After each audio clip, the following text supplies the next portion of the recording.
Ikaduhang Tesalonica 2. Karon matungod sa pag-anhi sa atong Ginoong Hesukristo o sa atong panagtagbo sa pagsugat kaniya, maghangyo kami kaninyo mga igsuon.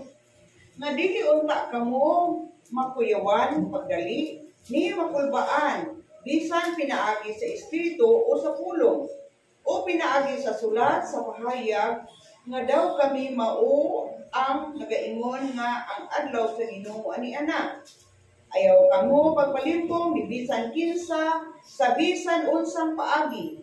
Kay kadtong adlaw dili pa moabot hangtod nga mahitabo una ang pagsupil ug ang pagtungha sa tawo sa kalapasan. Ang taong pagalaglagon nga magasupak o magapahitaas sa iyang kaugalingon batok sa tanang ginatawag og Dios o sa bisan unsa nga ginasimba nga tungod ni ana siya magapahigayon sa paglingkod sulod sa templo sa Dios o magapahayag nga siya Dios. Dili ba ninyo mahinumduman nga sa diha pa ako uban kaninyo gisuginlan ko man kamo niini o kamo nasayod na unsa karon ang nagapugong kaniya aron nga unya na siya igapadayag sa panahon nga gitagal kaniya. Kay ang tinaguan sa kalapasan gikapalihok na maulamang nga ang nagapugong niini karon magapadayon pa sa pagpugong hangtod nga makuha na siya.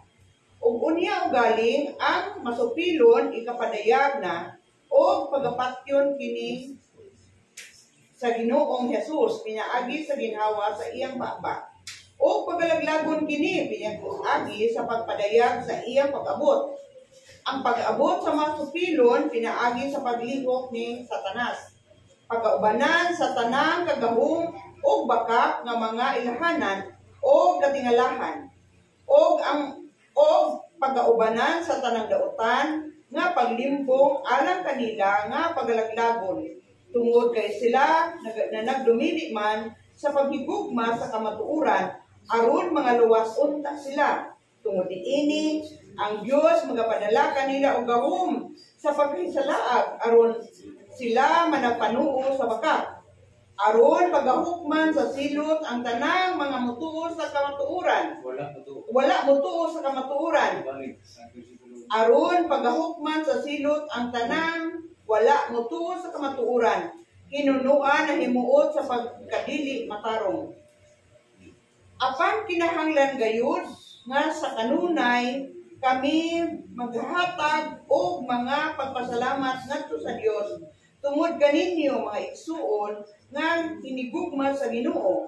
Kay sukat pa sa sinugdan kamo gipili sa Dios aron mga luwas kamo pinaagi sa pagbalaan kaninyo sa espiritu o sa inyong pagtuo sa kamatuoran. Alang niini ginatawag kamo niya pinaagi sa maong maayong balita aron kamo makabaton sa himaya sa atong Ginoong Hesukristo. Busa mga igsuon magbarog kamo nga mga malig-on o humawid kamo sa mga kalagdaan nga among ginatudlo kaninyo pinaagi sa pulong nga gisulti o pinaagi sa sulat. Karon hinaot nga ang atong Ginoong Hesukristo ang Dios nga atong amahan nga nahigugma kanato o naghatag kanato sa walay katapusang paglipay o maayong paglaom pinaagi sa grasya. Magalipay unta sa inyong mga kasing-kasing o magapalig-on niini diha sa tanang maayong buhat o pulong. Amen.